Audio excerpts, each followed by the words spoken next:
Should we get started? Sure. So are you guys ready? Microphones ready? Okay, great. Thank you all very much. Kia ora. Thank you all for being here. My name is Evan Papageorgiou, and I am the IMF's mission chief to Aotearoa, New Zealand. Today, my team and I concluded our annual visit to New Zealand, the Article 4 mission, where we looked into the economy and economic policies. Let me begin this press conference by offering our deep condolences to all those affected by the North Island weather events earlier this year. Over the past 2 weeks, we held meetings in Wellington, Auckland, with the Minister of Finance, Grant Robertson, the Reserve Bank Governor, Adrian Orr, and several other officials at the Treasury, Ministry, the Reserve Bank, and other ministries and organizations, as well as private sector representatives. We're very grateful for the high level of engagement and the very open and constructive exchanges of views. You have probably received our concluding statement, which gives more information about our visit. And I would like to take a couple of minutes to perhaps hit a few key points, tell a bit about our findings, and turn over to your questions. So after a very strong recovery from the pandemic, New Zealand growth has slowed as monetary tightening by the Reserve Bank takes hold, and spending and investment is cooling down. We expect the New Zealand economy to grow by around 1% year on year in calendar year 2023, and perhaps another 1% or so in 2024. Despite the relatively low growth, inflation is likely to decline only gradually by, let's say, 2025 to the 1 to 3% target range of the Reserve Bank, given persistent signs of non-tradable inflation. The reopening of the border has resulted in a large increase in net migration in recent months, and is likely to further ease market tightness there. In our meetings with the authorities, we had a chance to discuss some policy recommendations, and we think the reconstruction and rebuilding that is needed after the floods and the cyclone, and protect the vulnerable households while also rebalancing the economy. We recommend that the policy mix between monetary and fiscal policy should be in a restrictive mode, so that it can help with bringing down the high inflation and the large current account deficit. That means fiscal policy should prioritize reconstruction efforts without unduly adding to demand. Monetary policy already has tightened appropriately, in our opinion, and we think there is little scope to lower the policy rate, the official cash rate, for a prolonged period. And we think where it is now is appropriate. The financial system in New Zealand is in an overall strong position, and the Reserve Bank should stand ready to provide liquidity if funding markets come under stress. Second, there is a need for strategic public investment in the medium term to address large infrastructure gaps, climate change, and other long-term fiscal challenges. Third, although there are emerging signs of stability in housing prices nationally, we think the job is not done yet in addressing structural deficiencies. There's a strong need to expand housing supply, including for social housing, and to improve affordability. On climate change, we take note of New Zealand's very big strides toward progress in bringing down its carbon emissions. And here we think more guidance in the government's policies would be helpful to guide the economy toward its carbon emissions goals, including also in doing reforms on agriculture, on reducing agricultural emissions. Finally, there's a need for more structural policies in several areas, including on tax reform, productivity, and more areas to promote more durable and inclusive growth. So I will pause here. I'll be very happy to take your questions. Thank you.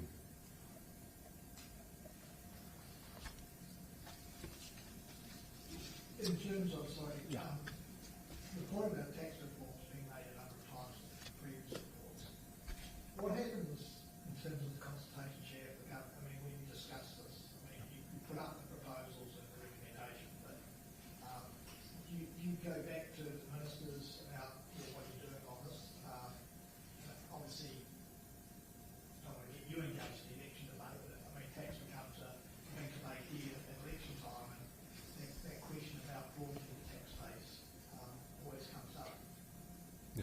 effect. Sorry, what is your name? Brent. Brent, yes, excuse me, yes, thank you. So Brent, I think you are absolutely right in this discussion. Obviously, it's not a new discussion in New Zealand, and obviously that also is not a new recommendation from our side. It's a long-standing issue that we have discussed with this government and previous governments as well. I think in the heart of the argument is, there are several arguments perhaps that one could make here, but in the heart of the argument is one of fairness and the appropriateness, if you will, of the tax system and how it's supposed to respond to the need for more, for a better and a more durable growth. You're right.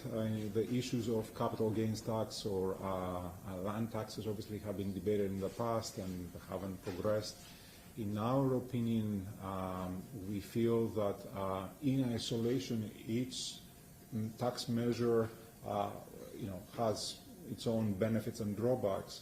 But overall, revisiting the issue of how will the country rely on its long-term revenue is something that should be on the table and should be discussed. This can be done in many ways. It doesn't need to necessarily create or increase more taxes. The revenue base is already wide enough. New Zealand already collects enough taxes.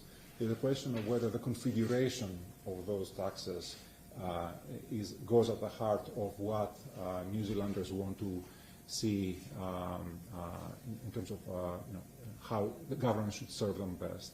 So in that regard, capital gains tax could potentially enter the discussion. Potentially that could also be done in lowering corporate taxes, lowering personal income taxes, considering some additional taxes that could be more focused and make the tax system more progressive and more fair. Sorry, follow-up question. You suggest possibly a capital gains tax or a land tax or both. You don't suggest a wealth tax. Is there a reason for that? Yeah, your name? I'm Dan Brunson. Oh, hi, Dan. Yeah, thanks very much. So the issue of wealth tax is actually an important one, very interesting.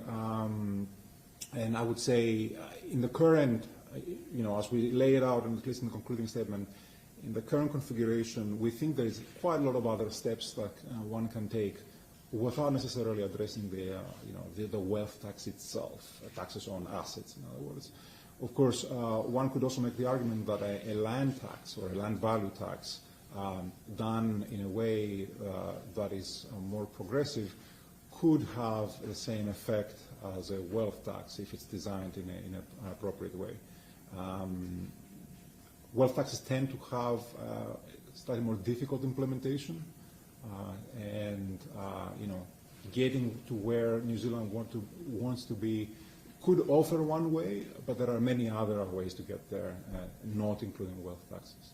And when the IMF looks at it, they think land tax, capital gains tax, not wealth tax. We think it's a more efficient way, if you will, at least as a first step. In addition to that, we feel also that it can make the tax system more efficient and more progressive, and that is a big factor in this discussion. Thank you, Dan. On the question of capital gains tax, yes. Also on the question of bracket creep, yeah. on capital gains tax first, there's been a lot of suggestions here that it should be at the marginal tax rate, but I think overseas countries, they have a CGT at a lower rate than your marginal tax rate. Is that something that you look at? The design of the capital gains tax can be done in many ways. You're right, Eric. The fact of the matter is taxing capital versus taxing labor can be done in many different ways. Different countries have dual income taxes. I'm asking for how it should be implemented. So I think, first things first on this. Sorry, what was the second question? Just with regard to that, is your recommendation that we would have a capital gains tax, that it would be at the marginal tax rate, or would it be, as I think it's the case in the United States or some states thereof, at a lower rate? It shouldn't be taxed at your main rate. Yeah, so that could be discussed. I don't think we have a very strong recommendation on this quite yet, also because like a payroll tax, for example, it could become progressively, could become more binding, or it could be progressive. And that could also be considered for a capital gains tax. But again, the way you implement it could actually very well be adjusted depending on the preferences of the tax system, right? Potentially also offsetting some other investments or so on, giving due regard to savings, for example, or pension savings and so on. So those considerations could be taken in this discussion in due time. And I guess the important thing is also here to recognize that capital gains tax, in a way, they're also easier to account for, especially on a realized basis. Okay, my second question on the bracket. Yeah, that's right. Is that something you have any comment on in New Zealand? Yeah, exactly. Yes, thank you. Look, bracket creep or fiscal drag, the effect of inflation, in other words, on your nominal wage, certainly can come into the equation. Could be part of the discussion as well, as you're looking to reform an entire tax system. That should be part of the discussion in terms of fairness as well, and yes, include part of the calculation. Of course, bracket creep. The way you do it also, much like a capital gains tax, the way you do it can have long-term implications, whether you would adjust it, incur some second-order effects potentially for some volatility in the revenue base and so on. But this is a more detailed question, if you will. You mentioned housing and affordability Yeah. In the report. Yeah. Is there a way that New Zealand gets back to having affordable housing? I mean, is it something that we can see in the next decade? Yeah, thank you, Lucy. We surely hope so. It is true that housing prices had increased quite a lot. So in most metrics that you would compare those highest prices against, whether it's disposable income or your take-home pay, the payments of which that you have to make for your house, for on a mortgage or other, or some sort of wealth, clearly house prices have outpaced those numbers. And obviously, more recently, some of these things have, reversed somewhat, but still, looking at over a long period, clearly affordability is not there. So we would like to think that there is more, that more can be done. Whether make them affordable in any specific metric, that remains to be seen. The important thing here is, and we have discussed this with many of the counterparts we've held meetings with, is the issue of supply, of new housing supply. There have been good efforts and good progress in specific areas, particularly in Auckland, with the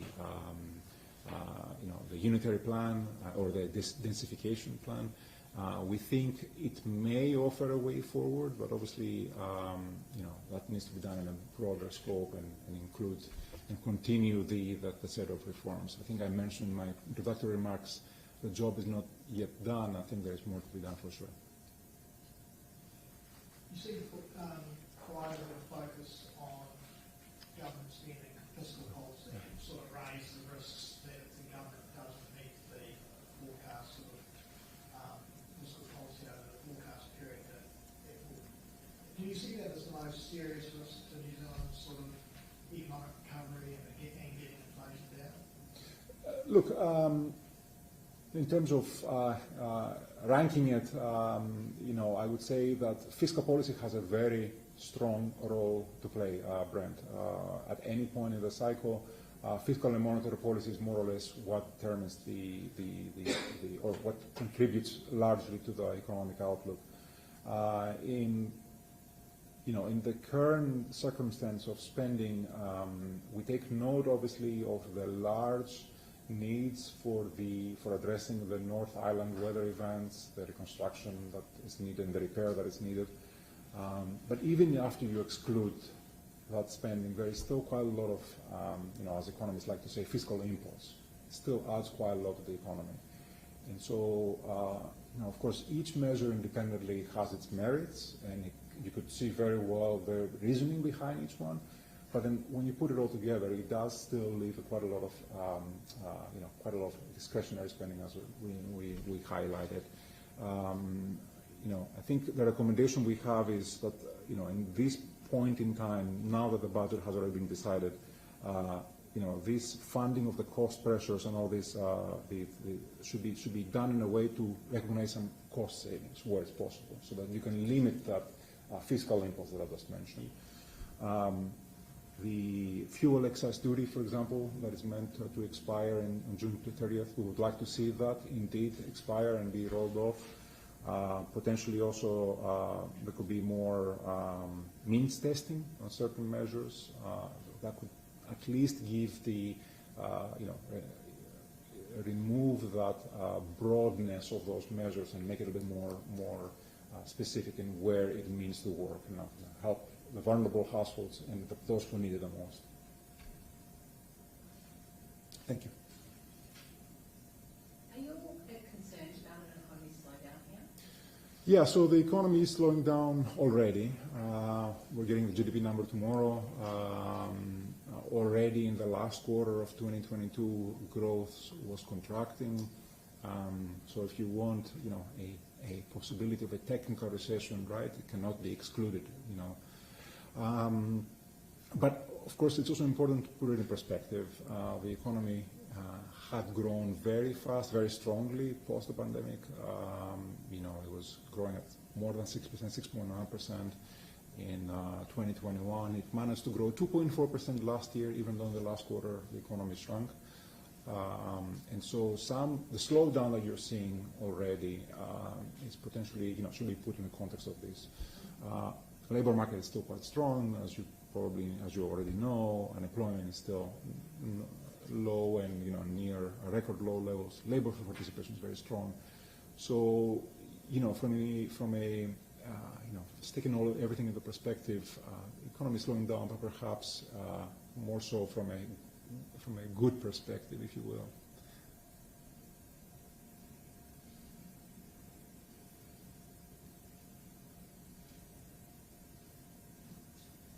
Can I ask about environmental policy and you mentioned the carbon price is fallen and that's described as a concern.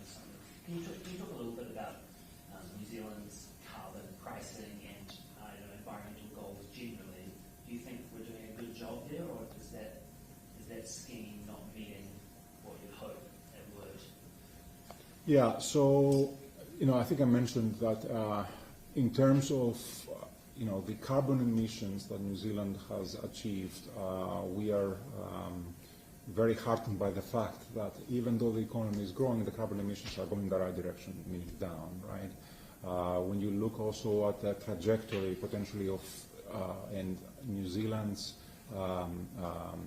plan towards reducing its overall emissions and getting back down towards its targets, I think that gap is narrowing. It's still above the target, but the gap is narrowing in terms of, for example, the Glasgow Agreement and the Paris Agreement. So we are obviously very happy about the direction of the move, and obviously that's very important. Now, in terms of carbon pricing itself, yes, we take note of the decline in house prices recently. Obviously, as you probably know, so an ETS auction today did not clear or failed, depending on what word you want to use.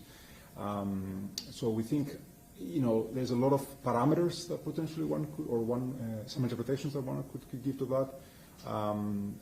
In our opinion, this is a market reacting to incentives and to the economic realities potentially. There's also, as you know, there is an ETS review underway, so there may potentially be some changes to the market which could be underlying some of this decline. I think what we would like to see is some more policy certainty, or reduction rather, in the policy uncertainty, if you will. So that could go into a long way into addressing some concerns of market participants and strengthening a bit the show of willingness.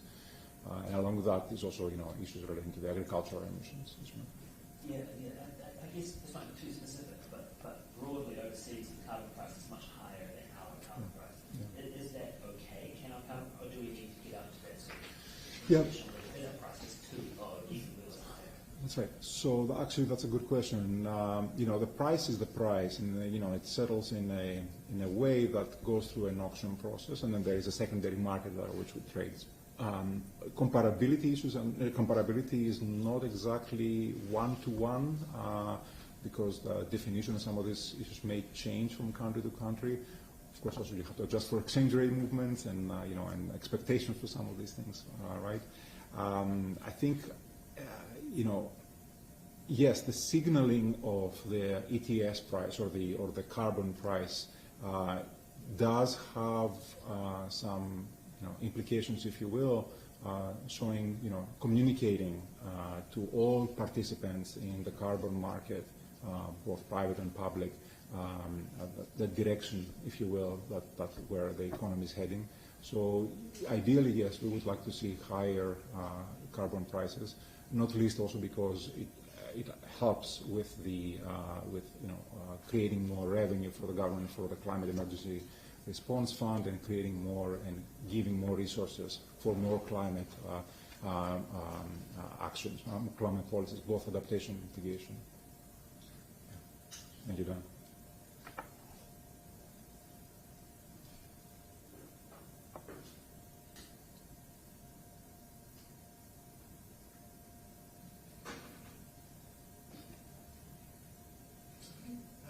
Any more questions?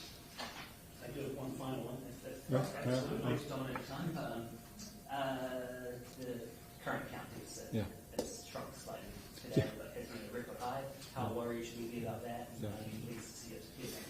Exactly, and we were very heartened to see that, very pleased to see the decline from 9%, which was restated, was 8.9 before, to 8.5% for the first quarter of this year.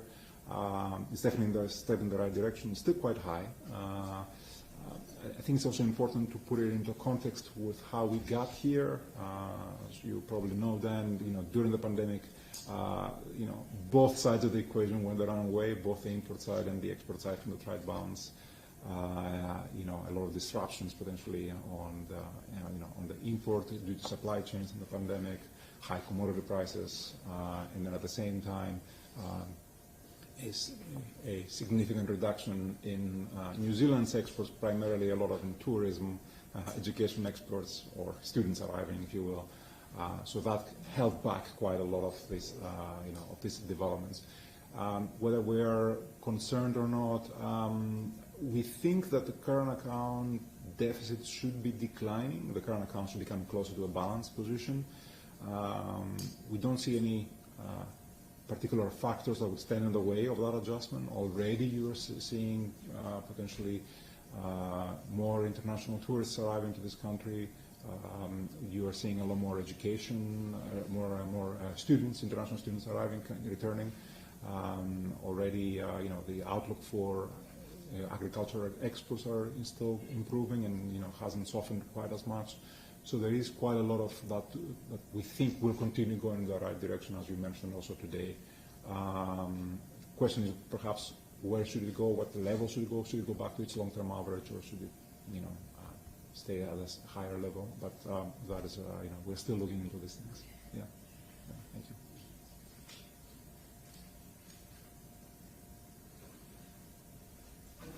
Yeah. Thank you very much for your time. Thank you.